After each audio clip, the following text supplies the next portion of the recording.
this time is cooking gulay for panihapon. So, this is tawag ano? Sibuyas o garlic and onions. Onion, sili, kani okra, basa niya, malunggay leaves. Malunggay. So this time, wapata kay bawang saan ni nato kay kaning practicing na siya. Wala pa dahil tayo hinaling guys. Saan naman? Hinaling pa ta guys. Napa tayo naabot nga alugbati guys. Fresh from the garden. Haling na ta guys. Using woods. Kahoy nga ginuba ni. Ginuba ni guys. Butang ang kaha.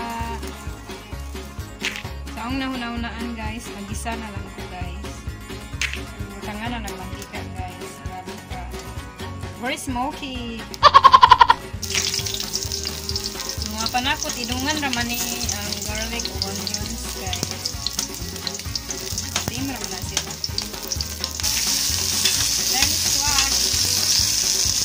And cover muna para maluto ang squash. Malamig. And you put some a cup of water. Bukal niya guys. Sa ang gibutagahon ang gitimplahan. Ang gibutangan sardinas. Yeah. Make sure nga dili panitan ang squash dili pa tantong humok para dili siya malamba. Then add ang okra ug sili ang pabukalan gamay guys kay dili na siya na naridyo ra ni siya pabukalan. Then isagol na tong leaves then ako nang gi-mix ang mga leaves akong gihaon siya para dili siya malata niya kaveran. Then ready to eat. Guys, ang mga ganiha, mga gubasa, seeds, ito lang na ibutang diri kay fertilizer siya at the same time, manurok siya, ito na nga siya i-transfer.